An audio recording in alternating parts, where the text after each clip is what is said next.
Hello everyone, मैं हूँ बीना और टंगी किचन में आपका स्वागत है। आज हम राजस्थानी पापड़ की सब्जी बनाएंगे।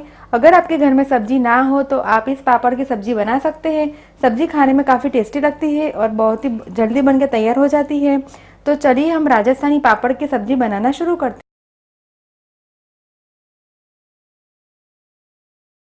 हैं। राजस्थानी पापड़ की सब्जी बनाने के लिए मैंने यहाँ पे एक बड़ी साइज़ का मूंग दाल का पापड़ को मैंने सीख के फिर बड़ा तोड़ के लिया हुआ है। पापड़ कई तरीके के आते हैं, मूंग दाल का पापड़, उड़द का पापड़, चना का पापड़। आप पापड़ जो चाहे वो इस्तेमाल कर सकते हैं।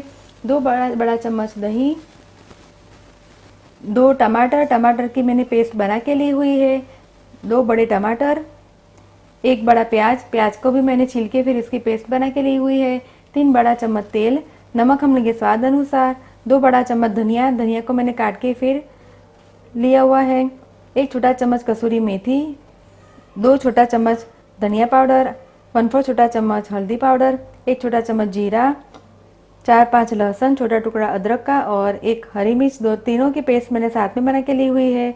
यहाँ पे मैंने कश्मीरी मिर्च का इस्तेमाल किया है, तो 1 छोटा चम्मच कश्मीरी मिर्च और 1/4 छोटा चम्मच हींग। तो चलिए हम सब्जी बनाना शुरू करते हैं। सब्जी को बनाने के लिए मैंने कढ़ाई को गैस के ऊपर रखा है और कढ़ाई में हम 3 बड़ा चम्मच तेल डालेंगे। तेल गर्म हो गया है, तेल में हम जीरा डालेंगे। जीरा को हम भुनने दें। जीरा क्रैकल हो गया है तो हम हींग डालेंगे। अदरक और हरी मिर्च का पेस्ट डालेंगे। गैस का फ्लेम हम स्लो करेंगे। हल्दी पाउडर, लाल मिर्च पाउडर और धनिया पाउडर डाल के हम प्याज को भी डाल देंगे और सबको हम अच्छी तरह से हिला दें। गैस का फ्लेम हम स्लो करेंगे ताकि मसाले हैं वो जले ना। प्याज को हम 3-4 मिनट तक भूनेंगे। प्याज में हम टमाटर का पेस्ट डालेंगे और टमाटर को हम हिला दें। अब हम स्वाद अनुसार नमक डालेंगे। नमक हम थोड़ा कम डालेंगे क्योंकि पापड़ में नमक थोड़ा ज़्यादा रहता है। 2 हाथों के बीच में हम कसूरी मेथी को ऐसे मसल कर डालेंगे जिससे इसका टेस्ट अच्छा आता है और ग्रेवी को हम हिला दें। ग्रेवी को अब हम ढक के बिल्कुल लो फ्लेम पे इसे हम 10 मिनट तक पकाएंगे ताकि मसाले हैं वो अच्छी तरीके से ग्रेवी में मिक्स हो जाए। 10 मिनट हो गई है, ग्रेवी को हम चेक करेंगे। देखिए ग्रेवी में से अलग है वो हल्का सा अलग हो रहा है। मैंने ग्रेवी को बीच बीच में इसे हिला दिया था ताकि मसाले हैं वो जले ना। अब हम ग्रेवी में 150 मिली पानी डालेंगे। पानी डाल के मैंने ग्रेवी को हिला दिया है। गैस का फ्लेम अब हम हाई करेंगे और ग्रेवी में बॉईल आने तक हम वेट करेंगे।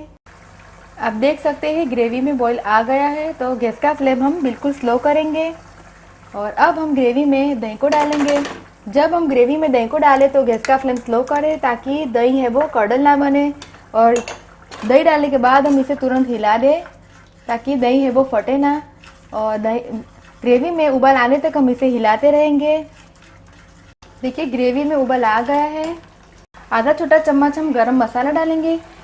मैंने इंग्रेडिएंट्स में हमें गरम मसाला दिखाना भूल गई थी, तो अब हम गरम मसाला लास्ट में डालेंगे और इसे हिला दें। अब हम तोड़े हुए पापड़ डालेंगे और पापड़ को हम हिला दें ताकि पापड़ है वो ग्रेवी में अच्छी तरह से मिक्स हो जाए।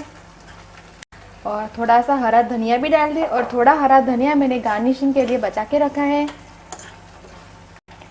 देखिए सब्जी बनके तैयार है, तो गैस का फ्लेम हम बंद करेंगे और पापड़ की सब्जी को हम सर्विंग बाउल में निकाल के सर्व करेंगे। पापड़ की सब्जी बनके तैयार है। मैंने इसे सर्विंग बाउल में निकाल के सर्व किया है और हरे धनिया से गार्निश किया है। आप इस सब्जी को पराठे के साथ या फिर पूड़ी के साथ भी सर्व कर सकते हैं। आप इस रेसिपी को घर पे जरूर ट्राई कीजिए और मुझे कमेंट में फीडबैक दीजिए कि आपको मेरी रेसिपी कैसी लगी। अगर आपको मेरा वीडियो पसंद आए तो आप मेरे वीडियो को लाइक कीजिए, शेयर कीजिए और मेरे चैनल को सब्सक्राइब कीजिए ताकि आप मेरे और भी नए वीडियो देख सके। दोबारा हम फिर मिलेंगे, तब तक के लिए थैंक यू, बाय।